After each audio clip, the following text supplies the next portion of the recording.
જો વિદ્યાર્થી મિત્રો, તો આવી ગયા છે આપણે એક નવું ચેપ્ટર લઈને, જે આપણે પ્રશ્ન બેંક ચાલી રહી છે, બરાબર છે. એમાં ચેપ્ટર 10 લઈને એની પહેલા ઓલરેડી ચેપ્ટર 9 આપણે કરી લીધા છે. તો આગળ વધીએ. પહેલો પ્રશ્ન એટલે કે 423 શું કહે છે? યંગના પ્રયોગમાં બે તરંગ લંબાઈ આપી છે. એમાંથી પહેલી તરંગ લંબાઈમાં એવું કહે છે કે 8મી પ્રકાશિત શલાકા n તરંગ લંબાઈથી 9મી પ્રકાશિત શલાકાના સ્થાને મળે છે. તો λ1 અને λ2 શોધો.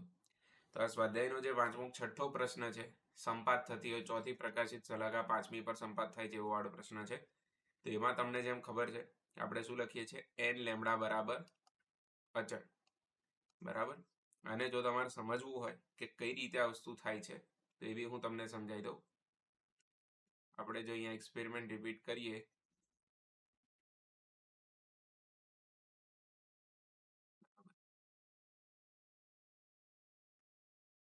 તો જેમ તમને ખબર છે, અને આપણે શું કહીએ છીએ? S1 અને આપણે શું કહીએ છીએ? S2.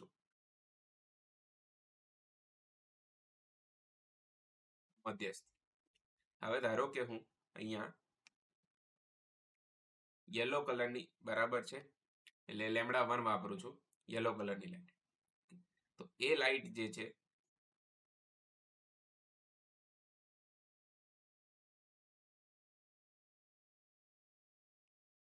અહીંયા ક્યાંક, ચલો પ્રોપર લાઈન જ યુઝ કરીએ, બરાબર. તો આ રીતે અહીંયા તમને nમી પ્રકાશિત શલાકા મળી, બરાબર છે. ધારો કે આની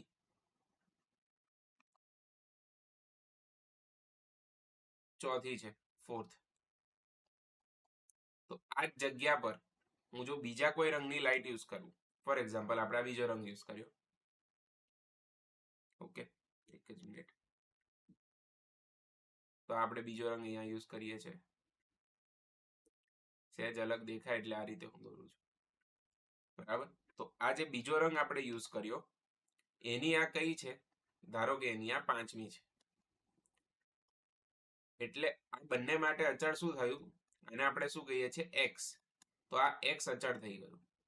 એના સિવાય કેપિટલ ડી અને સ્મોલ ડી પણ આ એક્સપેરિમેન્ટમાં શું છે?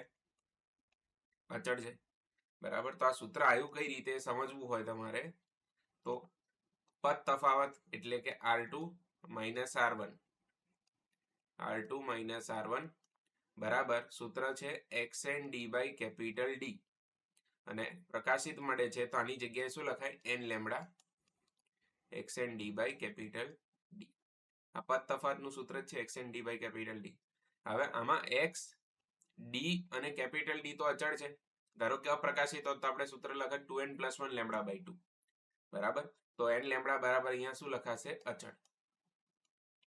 આ ખાલી ઇનકેસ કોઈને ખબર ના હોય તો બતાવ્યું. તમે વિડીયો 1.5 પર બી જોઈ શકો છો જો તમારા એટલે તમને એટલો કોન્ફિડન્સ હોય તો. n1 λ1 બરાબર n2 λ2. આપણા λ1 ને λ2 પૂછ્યા છે, તો અહીંયા લખી દઉં λ1 ભાગ્યા λ2 બરાબર n2 ભાગ્યા n1. ઓકે. તો તમને અહીંયા કઈ કઈ કીધી? 8મી અને 9મી. તો 9મી એટલે n2 કહેવાય, તો 9 અને અહીંયા આવશે 8. અમે ચોથી ને 5મી લખીએ ટેક્સ્ટ બુકના હિસાબથી લખી હતી. તમે અહીંયા 8 અને 9 લખી શકો છો. ઓકે. તો આ બધું સમજાવવાની જરૂર નથી. તો λ1 ભાગ્યા λ2 શું આવ્યા? 9 ભાગ્યા 8. તો હવે અહીંયા ઓપ્શન જોવું પડે તમારે. તો ઓપ્શન અહીંયા સેટ થશે 450/400 નેનોમીટર, નેનોમીટર, બરાબર. તો option A is the right answer. કઈ રીતે? તો અહીંયા ભાગ ચલાવો, 0 0 ઉડી ગયા, 9 × 5 8 × 5 5 5 ઉડી ગયા. ઓકે. ત્યારબાદ બિંદુવત ઉદ્ગમમાંથી ઉદ્ભવતા અને સમાંગ તથા સમદિગ્ધર્મી માધ્યમમાં ત્રિપરિમાણમાં પ્રસરતા તરંગોના તરંગ અગ્રનો આકાર કેવો છે? ગોળાકાર છે. બિંદુવત ઉદ્ગમ છે, બરાબર. એટલે અહીંયા પ્રકાશ વાળું કહેવાય, 3D પૂછ્યું છે એટલે. તો પ્રકાશનો સ્ત્રોત હોય અને બિંદુવત હોય તો ગોળાકાર. પથ્થર પાણીમાં નાખશો, આમ પ્રેમથી છોડ દેશો પથ્થર, તો તમને વર્તુળાકાર મળશે તરંગ અગ્ર. તો તરંગ અગ્રોની વસ્તુઓ તમને યાદ હોવી જોઈએ. ત્યારબાદ ગોળાકાર તરંગ અગ્ર પર 15 લેમ્ડા અંતરે રહેલા કણો વચ્ચેનો કડા તફાવત શું? તો જવાબ આવે 0. કેમ 0 આવે? તો જો તરંગ અગ્રની વ્યાખ્યા શું છે? સમાન કડા ધરાવતું કાલ્પનિક સમતલ. બરાબર છે. સમાન કડા તો પછી કડા તફાવત તો શું થઈ જશે? 0. ઓકે. ત્યારબાદ હાઇગેન્સનો તરંગવાદનો સૌથી અગત્યનો મુદ્દો ખાલી જગ્યા છે. તો તે બધા જ પ્રકારના તરંગોને લાગુ પડે છે, યાંત્રિક, બિનયાંત્રિક, સંગત, લંબગત બધાને. ઓકે. ત્યારબાદ કાચનો વક્રી ભવનાંક 1.9 છે. ઓકે, તો n ગ્લાસ આપ્યું છે 1.9.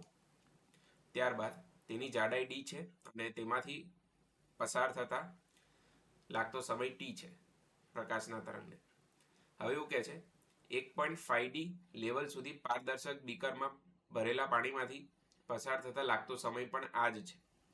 તો પાણીનો વક્રી ભવનાંક શું? તો જો હું અહીંયા તમને પૂછે છે શું? n વોટર પૂછે છે. બરાબર. અહીંયા જે અંતર કાપવું પડે છે એ d છે અને અહીંયા જે અંતર કાપવું પડે છે એ 1.5d છે. તો આનો મતલબ, અને હા, સમય બંનેમાં શું લાગે છે? સરખો. બરાબર. એટલે તમે પ્રકાશના તરંગને આ સ્લેબમાંથી પસાર કર્યો, સ્લેબમાં d અંતર કાપવા માટે એને t સમય લાગ્યો અને પાણીમાં એનથી વધારે અંતર કાપવા માટે એને t સમય લાગ્યો. એટલે સ્વાભાવિક છે પાણીમાં એની ઝડપ વધારે હશે તો પાણીનો વક્રી ભવનાંક 1.9 થી ઓછો હશે, જે દરેક ઓપ્શનમાં લખ્યું બી છે. બરાબર. તો આપણે અહીંયા શું કરીએ? સાદું સૂત્ર લખીએ પહેલા, પછી તમને ખબર પડે કે શું છે પ્રશ્ન. n બરાબર c/b, v ની જગ્યાએ d/t. તો જો હું અહીંયા t ને કરતા બનાવું તો શું થાય? nd/c. બરાબર. તો ધારો કે આ કાચનો સ્લેબ છે જે d જાડાઈનો છે અને આ બીકર છે જે 1.5d જાડાઈનું છે.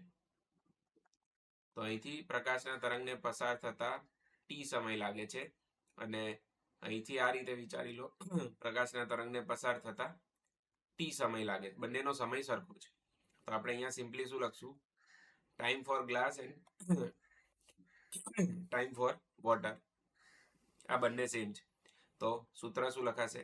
n glass d, n water 1.5d, c ઉડી જશે. તો nw શોધવાનું છે. તો nw થશે n ગ્લાસ dd પણ ઉડી જશે બાય 1.5. તો 1.9 ભાગ્યા 1.5. બરાબર છે. તો આ તો કરીએ કેટલું આવે છે? 1.9 ભાગ્યા 1.5, 1.26 એટલે 1.27. ઓકે, તો option A is the correct answer. ત્યારબાદ 1.5 વક્રી ભવનાંક વાળા કાચના 2 સેન્ટીમીટર જાડાઈના સ્લેબમાંથી જેટલા સમયમાં પ્રકાશ પસાર થાય છે એટલા જ સમયમાં આમાંથી બી પસાર થાય, તો આનો વક્રી ભવનાંક શું? તો આ પાછળનો પ્રશ્ન જેવો જ થયો. ગ્લાસ બરાબર ટી, આ બંને સમય કેવા છે? સરખા છે. તો ગ્લાસ માટે અહીંયા શું લખાશે? આપણે હમણાં જ જોયું. શું લખાશે? nd/c. તો n ગ્લાસ કેટલી જાડાઈ છે? 2. n અનનોન જે શોધવાનો છે ઇન્ટુ 2.25 સેન્ટીમીટર ભાગ્યા c જે હતા એ ઉડી ગયા. તો n આવશે, n ગ્લાસ કેટલો છે? 1.5 ગુણ્યા 2. તો આને શું કહેવાય? 3. અને શું કહેવાય? 9/4. બરાબર. તો અહીંયા છેદમાં 3 આવશે તો 4/3 જવાબ આવે. ઓકે. ત્યારબાદ ચોક્કસ રંગના હવામાં 1 મિલીમીટર અંતરમાં 2000 તરંગો આવેલા છે. તો જ્યારે 1.25 વક્રી ભવનાંક વાળા માધ્યમમાં પ્રકાશની તરંગલંબાઈ શોધવાની કે છે. તો પહેલા તો તમને આ તરંગ સંખ્યા આપી છે બરાબર છે. તો 1 મિલીમીટરમાં તમને કેટલા તરંગો મળે છે? 2000 તરંગ સંખ્યા. તો આપણે પહેલા મીટરમાં કન્વર્ટ કરી લઈએ આને. તો 1 મીટરમાં કેટલા તરંગ મળે? તો તરંગ સંખ્યા બરાબર કેટલી આવી? 2000 ગુણ્યા 1 ભાગ્યા 10⁻³ તો 2 10⁻³ આની 3 ને 3 6 આટલા તરંગની સંખ્યા છે. તરંગ સંખ્યાને 1/λ કહેવાય. તો લેમડા કેટલું આવે? 1/2. તો આને લખાશે 5 10⁻⁷ મીટર. ઘાત જોજો, મેં સેટ કરી દીધી છે ઓલરેડી. હવે એવું કહે છે કે આટલા વક્રી ભવનાંક વાળા માધ્યમમાં તરંગ લંબાઈ કેટલી? તો λ2 બરાબર λ/n. λ1 તો 5 10⁻⁷ ભાગ્યા 1.25. 1.25 એટલે 5/4 લખાય ને.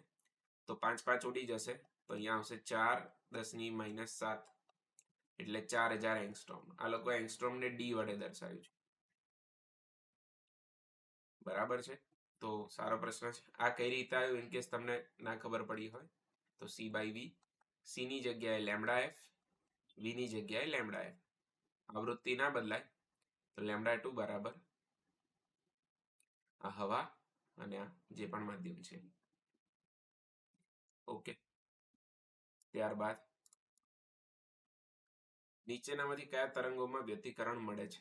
લંબગતમાં મળે, સંગત, દરેકમાં મળે વ્યતિકરણ. તો વ્યતિકરણ એટલે 2 અથવા તો 2 થી વધારે તરંગોનું સંપાતીકરણ. એ તો 2 દોરી બી તમે ભેગી કરી શકો, વિદ્યુત ચુંબકીયમાં બી થાય, દરેકમાં થાય છે. ઓકે. ત્યારબાદ તરંગનો કંપવિસ્તાર 3 ગણો કરતા તરંગની તીવ્રતા શું થાય? 9 ગણી. કેમ કે તીવ્રતા ચલે છે કંપ વિસ્તારનો વર્ગ. તો જવાબ આવશે 2 તરંગોની તીવ્રતાનો ગુણોત્તર 1/9 છે.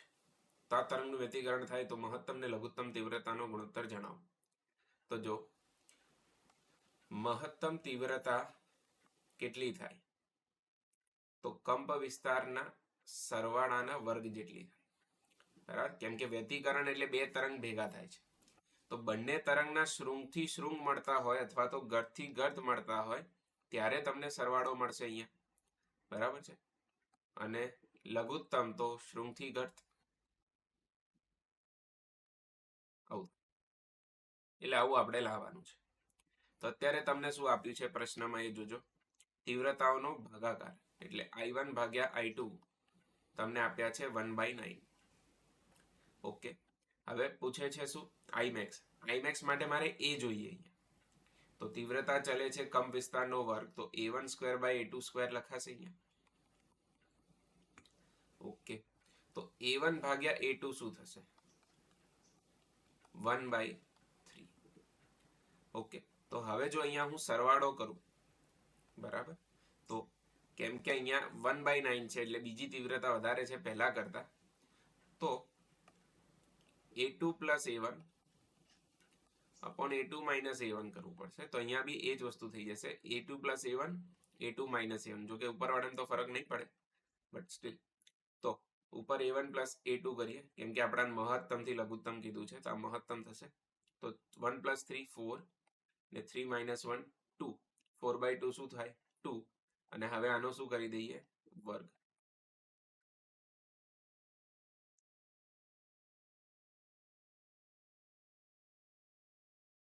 આનો બી શું થઈ જશે? વર્ગ. તો આવી ગયું 2 નો વર્ગ 4 એટલે 4/1 જવાબ આવશે. ઓકે. ત્યારબાદ 2 સુસંબદ્ધ તરંગોના કંપવિસ્તારનો ગુણોત્તર 5/2 છે.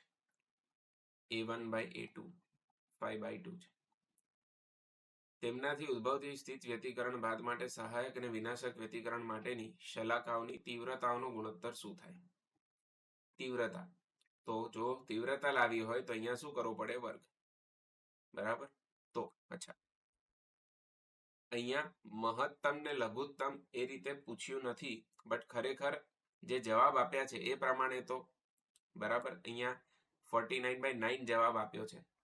તો એ પ્રમાણે જો મારે સેટ કરવું હોય તો મારે કઈ રીતે કરવું પડશે? અહીંયા a1 + a2, a1 - a2, તો 5 ને 2 7, 5 - 2 3. અને હવે આનો વર્ક કરી દઉં.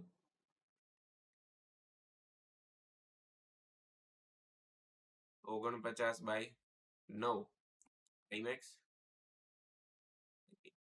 એ લોકો ઇનડાયરેક્ટલી કીધું. જો કયું વ્યતિકરણ? સહાયક. સહાયકમાં શું થાય? બેનો સરવાળો.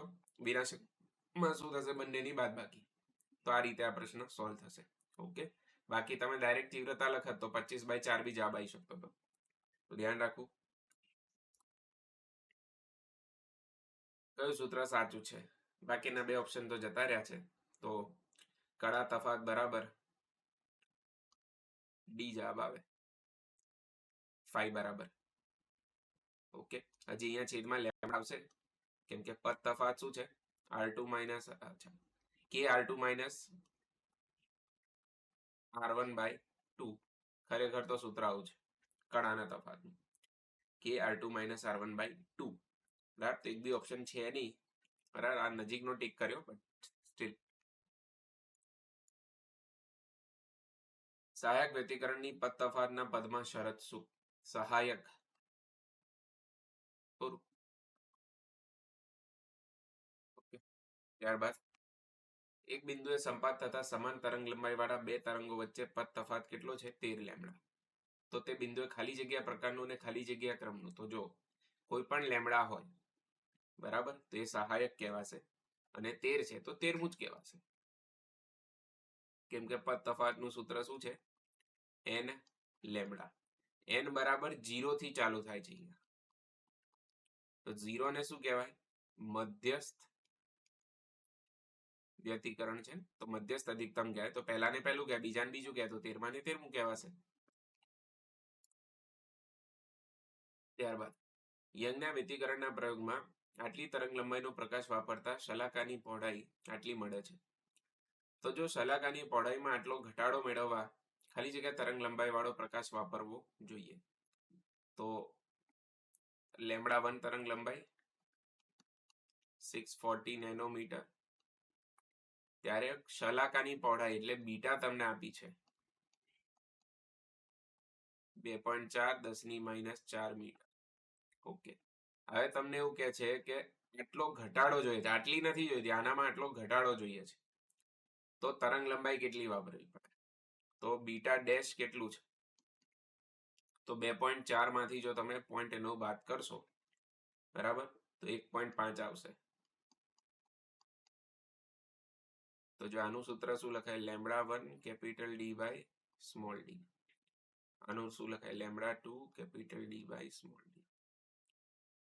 બરાબર, આપણને કેપિટલ D સ્મોલ d નથી આપ્યા એટલે આપણે આ બેનો ભાગાકાર કરીને જવાબ લાવવો પડશે. તો 2.4 ભાગ્યા 1.5 બરાબર λ1/λ2. તો શોધવાનું શું છે? λ2 શોધવાનું છે. તો λ2 ને કરતા બનાવું તો શું થાય? 1.5 2.4 ગુણ્યા 640. હવે આનું સોલ્યુશન શું આવશે જોઈએ.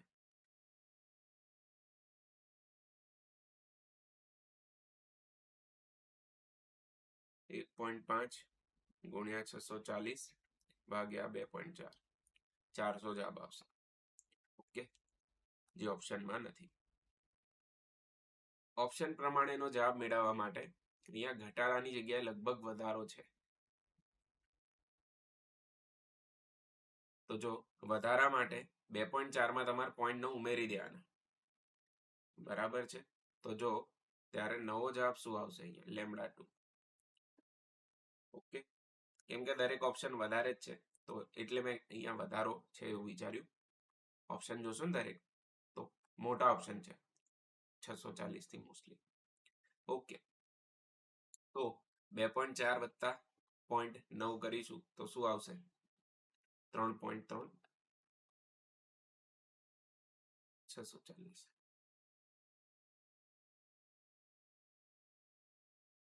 ઓકે, તો 3.3 ગુણ્યા 640 ભાગ્યા 2.4 880.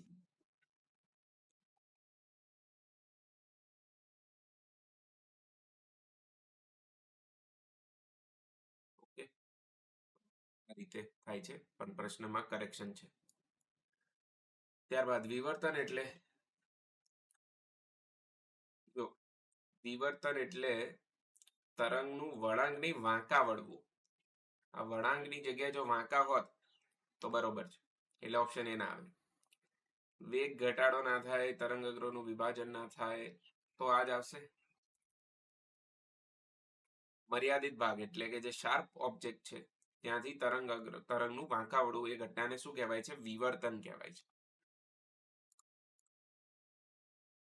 પછી છે લાલ રંગ વડે મળતી વિવર્તન ભાતને બદલે જાંબલી રંગ વડે વિવર્તન ભાત મેળવવામાં આવે તો જો વિવર્તનનો આધાર શેના પર છે? લેમ્બડા બાય ડી પર છે.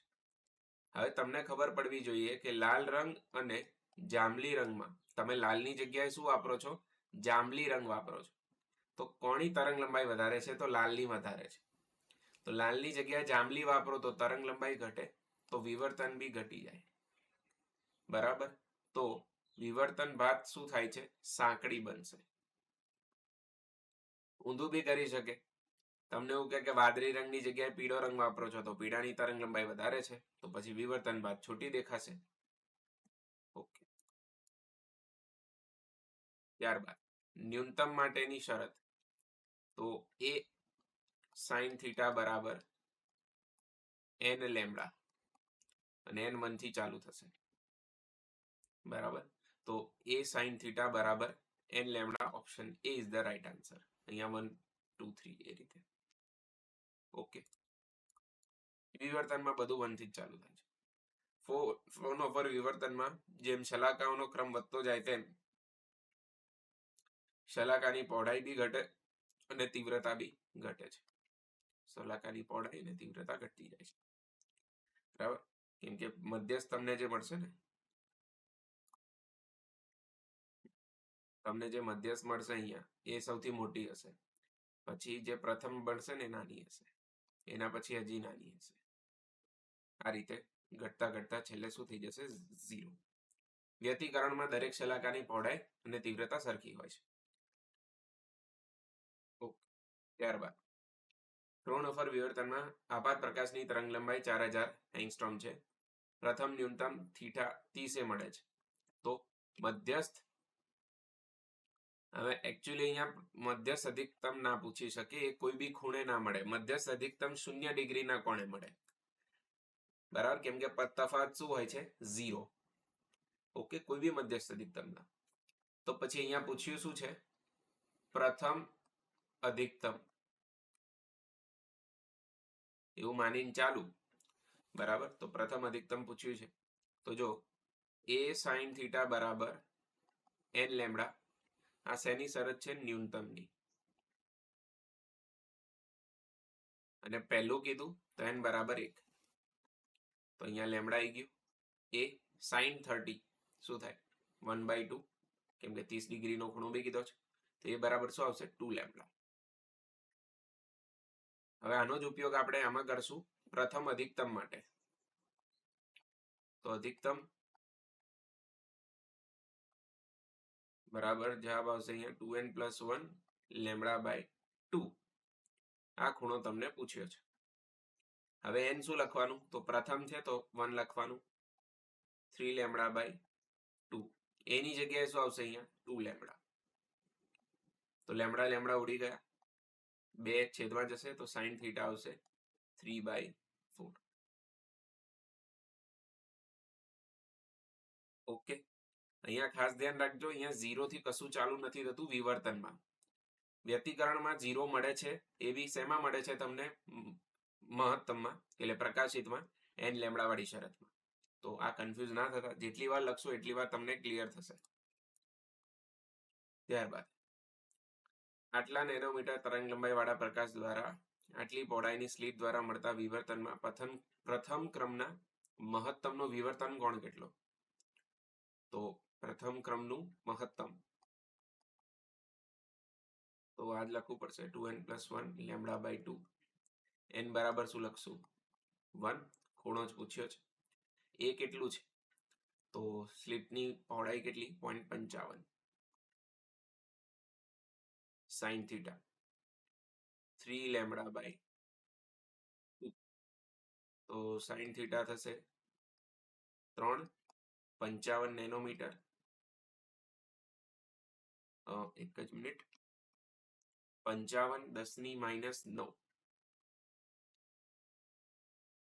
ભાગ્યા 2 ગુણ્યા 0.55 10⁻⁻3. તો જો આ બેને ઉડાવવા હોય તો આને 55 લખવા જાઉં તો 10 ની કેટલી લખવી પડે અહીંયા 1 અને 2 પોઈન્ટ એટલે -5. તો 55 55 ઉડી ગયા, -5 ઉપર ગયા તો +5, 5 માંથી 9 ગયા તો કેટલા વધ્યા -4. તો કયો ઓપ્શન સેટ થશે જો 1 2 3 4 થઈ ગયો ઓપ્શન બી.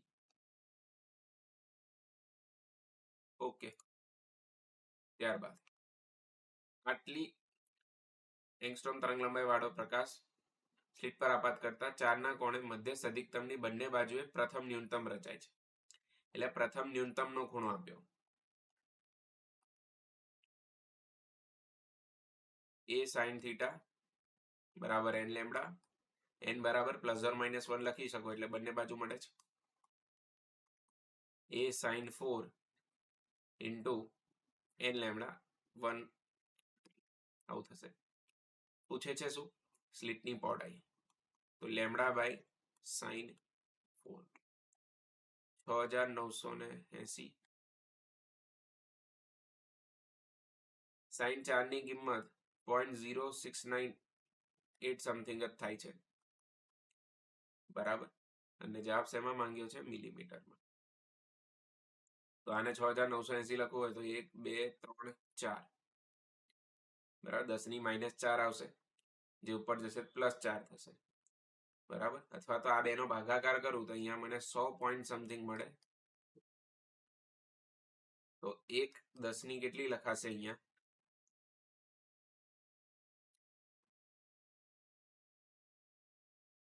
કરેક્શન છે જોઈ લઈએ.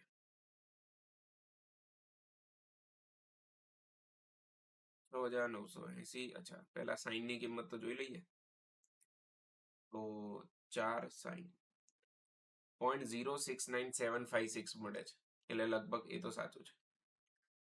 ઓકે, હવે 6980 ભાગ્યા 0.0698. ઓકે, તો 10⁵ મળે છે બરાબર. એટલે પહેલા જે વિચાર્યું તે જ સાચું હતું.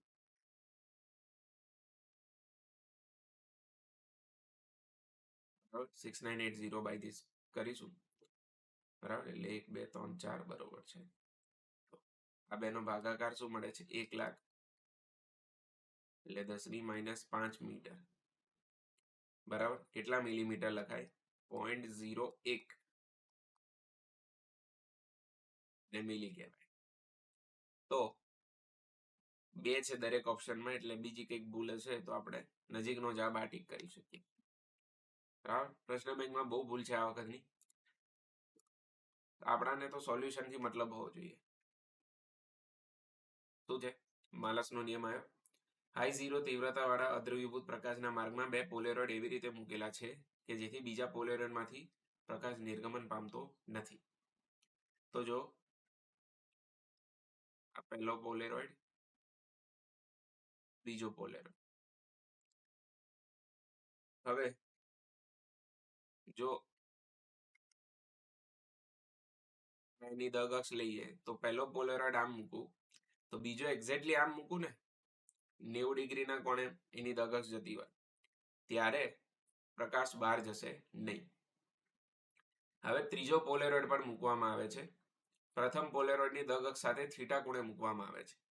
તો પછી હવે જવાબ શું આવે બરાબર. તો જો પહેલા શું કીધું 2 પોલેરોઇડ લીધા એને એ રીતે મૂક્યા કે જેથી છેલ્લે કોઈ જ પ્રકાશ બહાર આવતો નથી. તો એ ક્યારે બહાર ના આવે, આ ખૂણો 0, આ ખૂણો પહેલા સાથે જો કેટલો ખૂણો બનાવે છે 90 ડિગ્રી. તો આમાં કોઈ જ પ્રકાશ બહાર આવશે નહીં. પણ હવે બહાર આવશે કઈ રીતે, તમે હજી એક પોલેરોઇડ મૂકી દો છે અહીંયા, બરાબર. તો આ હજી એક પોલેરોઇડ લઈએ,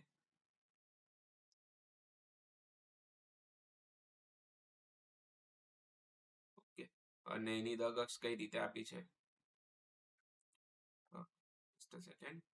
જો આ બે પોલેરોઇડ નીચે ત્રીજો પોલેરોઇડ પ્રથમ પોલેરોઇડની દગ અક્ષ સાથે થીટા ખૂણે, તો ધારો કે આની દગ અક્ષ આમ છે, ઓકે, અને પહેલા વાળા સાથે કેટલો ખૂણો બનાવે છે, તો આ પહેલા વાળાનો થીટા ખૂણો. તો જેમ તમને ખબર છે કે જો પહેલો પોલેરોઇડ માંથી પ્રકાશ પસાર થશે તો તીવ્રતા બાય ડિફોલ્ટ શું થઈ જશે, અડધી. હવે આને આપણે પહેલો પોલેરોઇડ છે તો પહેલામાંથી બહાર આવતી તીવ્રતા કહી દઈએ I1. તો I2 કેટલું લખાશે, માલસના નિયમ પ્રમાણે I1 cos square theta, okay. I1 આપણને ખબર છે કેટલું છે, I0/2. તો I2 તો મળી ગયું. હવે આની જે આડી રેખા હતી એ આઈ રહી, તો એ આની સાથે કેટલો ખૂણો બનાવશે, તો આની સાથે જો ખૂણો તમે ચેક કરો તો એક્ઝેક્ટલી કેટલો બને, 90 માઇનસ થીટા બને, બરાબર છે. આ વાળી જે દગ અક્ષ છે એ આ વ્હાઈટ વાળી દગ અક્ષ સાથે કેટલો ખૂણો બનાવશે, એક્ઝેક્ટલી 90 માઇનસ થીટા, બરાબર. જો આ થીટા છે અને આખો ખૂણો કેટલો છે, 90, બરાબર. એ અહીંયા તમને બતાવ્યું ને, તો વધેલો ખૂણો કેટલો થાય, 90 માઇનસ થીટા. તો I3 કેટલું આવે, તો I3 આવે I2 cos square 90 minus theta. તો I2 છે I0/2 અને આની જગ્યાએ શું લખાય, sin સ્ક્વેર થીટા. તો બે વખત શું લખાશે, sin થીટા cos થીટા, રીતે લખાય, બે વખત sin theta cos theta, sin theta cos theta. તો આને sin2 થીટા કહેવાય, આને sin2 થીટા કહેવાય. તો બે વખત sin2 થીટા આયા એટલે sin સ્ક્વેર 2 થીટા થશે, અને તીવ્રતા શું થશે, અહીંયા પહેલાની I0/2 છે તો I0/2 sin સ્ક્વેર 2 થીટા, એવો તો ઓપ્શન બી નથી, તીવ્રતા અડધી થઈ, અહીંયા ખૂણો થીટા છે, તો અનફોર્ચ્યુનેટલી કોઈ ઓપ્શન સાચો નથી, sin સ્ક્વેર 2 થીટા આવો જ જવાબ આવશે, I0/2, ઓકે. ત્યારબાદ એટલે અહીંયા કોઈ ઓપ્શન સાચો નથી, બરાબર. ત્યારબાદ એકબીજાની ઉપર મૂકેલા પોલેરાઇઝર પર અદ્રવીભૂત પ્રકાશ આપાત થાય છે, તો આ બંને પોલેરાઇઝરની વચ્ચે કેટલાક કોણ હોવો જોઈએ કે જેથી છેલ્લે જે પ્રકાશ બહાર આવે છે, પારગમન પામતા પ્રકાશની તીવ્રતા આપાત પ્રકાશની તીવ્રતા કરતા I/3 થઈ જાય. તો જો શું છે, પહેલો પોલેરોઇડ દોરું અહીંયા અને બીજો પોલેરોઇડ, ઓકે. તો આ બંને પોલેરોઇડ વચ્ચે કેટલો કોણ હોવો જોઈએ કે જેથી ખૂણો પૂછે છે. તો જો પહેલાની દગ અક્ષ આપણે દોરીએ તો આ છે, પહેલા માટે જો તમે I તીવ્રતા જવા દો તો જવાબ શું આવશે, અહીંયા I/2 અડધી થઈ જશે. હવે બીજાની જે દગ અક્ષ છે એ ધારો કે હું આવી લઈ લઉં છું, કોઈ બી એક ખૂણો લઈ લઉં છું, બરાબર. તો એ પહેલા સાથે કેટલો ખૂણો બનાવે છે, થીટા, જે આપણે શોધવાનો છે, બરાબર. આપણે આને કહી દઈએ છે I1, અને તો અહીંયા I2 કેટલું આવે, I1 cos સ્ક્વેર થીટા જેટલું આવે. હવે તમને જે આ ફાઇનલ આઉટપુટ છે I2 એ કેટલો કહે છે પ્રશ્નમાં, I/3,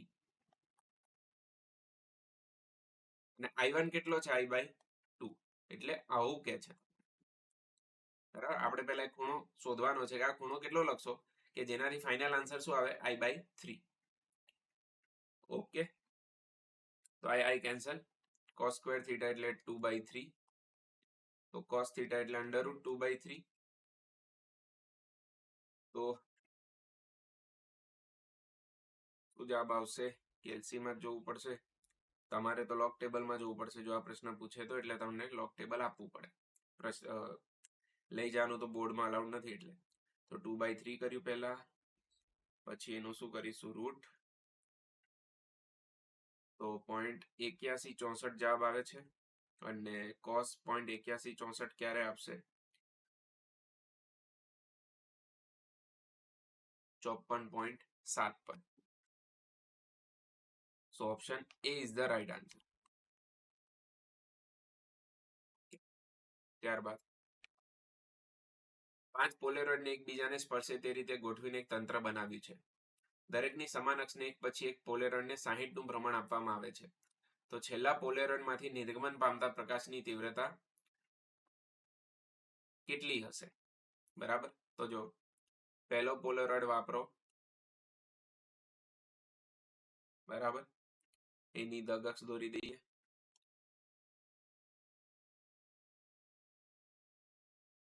તો તીવ્રતા આવી છે, તો પહેલામાં શું થઈ જશે? અડધી. હવે બાકીના જે 4 પોલેરોઇડ છે એમાં શું થાય? બરાબર. તો અહીંયા પહેલો પોલેરોઇડ બાકીના 4માં પહેલો છે, બીજો, ત્રીજો, ચોથો, પાંચમો. 60 ડિગ્રી છે ને, એટલે જો આને આપણે I1 કહી દઈએ તો I2 શું આવે? I1 cos square 60 degree. હવે દરેકમાં બાકીના 3, આ 4 આ વસ્તુ સેમ જ થવાની છે. તો cos 60 શું થાય? 1/2. 1/2 નો સ્ક્વેર શું થાય? 1/4. એટલે ચોથા ભાગની થઈ જશે. અહીંયા આનો જ cos સ્ક્વેર 60 શું થાય? 1/2. તો I1 ઓલરેડી I/2 હતો, અને અહીંયા 1/4. ટોટલ 1/4 કેટલી વખત કરવાનું તમારે? તો જો આ પહેલા માટે થયું, બીજા માટે થયું, એટલે સોરી, આ બીજા માટે, ત્રીજા માટે, ચોથા માટે, અને આ પાંચમા માટે. તો 4 પોલેરોઇડ માટે છેલ્લે જવાબ તમને આવો મળે તો કેટલા થશે? 1 2 3 4 16 64 ને 128 કેટલું? 156. એટલે 256 જવાબ આવશે અહીંયા. બરાબર છે. ડન. તો C is the right answer. પહેલામાંથી અડધી થઈ, પછી 4 2 8 8મા ભાગની થઈ, પછી 32મા ભાગની થઈ, 32, પછી 128 થઈ, અને સોરી 512 આવશે.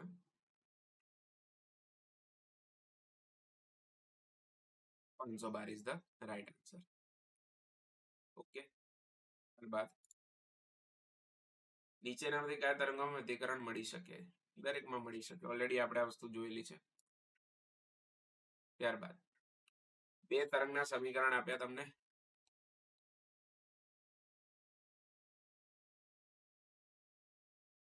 -2 3 sin પ્લસ π/2. તો પરિણામી તરંગનો કમ વિસ્તાર કેટલો થાય? E બરાબર થશે E1 પ્લસ E2. તો 4 sin ઓમેગા t, અને આવું લખાય 3 cos ઓમેગા t.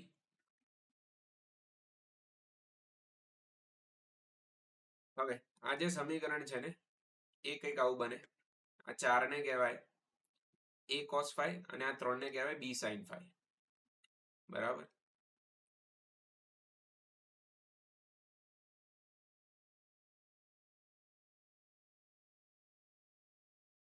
તો તમે ધોરણ 11 દોલનો ચેપ્ટરમાં આવું આવતું હતું. બરાબર. તો જો આનું સોલ્યુશન લાવીએ આટલાનું, તો આ બેનો ભાગાકાર કરો તો 10 મળશે. એટલે કંઈક આવું થશે. આ A cos phi કહેવાય, અને આ B cos phi કહેવાય, સોરી sin phi કહેવાય. તમારે તો અલ્ટિમેટલી આ જ યાદ રાખવાનું છે કે પરિણામી કમ વિસ્તાર કેટલો આવે? √a² પ્લસ b² જેટલો. બરાબર. આ 90 ડિગ્રી ખૂણો phi. તો 3 નો વર્ગ વત્તા 4 નો વર્ગ, 5 જવાબ આવશે અહીંયા. બરાબર. અત્યારે એ બધું સમજવામાં આપણે ટાઈમ વેસ્ટ નથી કરી રહ્યા, તો આ યાદ રાખજો. ત્યારબાદ તરંગનો કમ વિસ્તાર 3 ગણો કરતા તરંગની તીવ્રતા કેટલી થાય? 9 ગણી ઓલરેડી જોઈ લીધો. કંપ વિસ્તાર 3 ગણો કર્યો તો તીવ્રતા 9 ગણી. ત્યારબાદ સ્થિત વ્યતિકરણ માટેની સૌથી અગત્યની ક્ષણ એ છે કે ઉદ્યમો હોવા જોઈએ. સ્થિત વ્યતિકરણ માટેની સૌથી અગત્યની શરત એ છે કે ઉદ્ગમો સુસંબદ્ધ હોવા જોઈએ. ત્યારબાદ યંગના પ્રયોગમાં બે ક્રમિક અપ્રકાશિત શલાકાઓ વચ્ચેનું અંતર આટલું છે. તો મધ્યમાંથી ત્રીજી અપ્રકાશિત શલાકાનું અંતર કેટલું? તો ડબલ સ્લિટ એક્સપેરિમેન્ટ આવ્યો. બે ક્રમિક એટલે બીટા તમને શું આપ્યું? 2 mm. હવે એવું પૂછે છે મધ્યમાંથી ત્રીજી અપ્રકાશિત, તો R2 - R1. હવે અહીંયા શું આવ્યું? અપ્રકાશિત.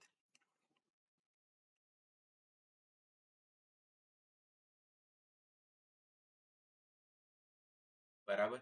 તો અહીંયા તમારે ચાલુ ક્યાંથી કરવાનું છે? 0 થી તમે ચાલુ કરશો તો 0.5 લેમ્બડા એ મળે અને લેમ્બડા અહીંયા લખીએ બરોબર છે. તો 0 થી ચાલુ કરો તો 0 પર તમને કઈ મળે છે? પ્રથમ. તો ત્રીજી કયા પર મળે? બીજા પર. તો 2 દુ 4 ને 5 લેમ્બડા/2. xn પૂછ્યું છે. બીટાની જગ્યાએ શું લખાય? લેમ્બડા કેપિટલ D/સ્મોલ d બરાબર 2 mm. ઓકે. તો કેપિટલ D/સ્મોલ d, તો લેમ્બડા કેપિટલ D/સ્મોલ d 2 mm આપી દીધું.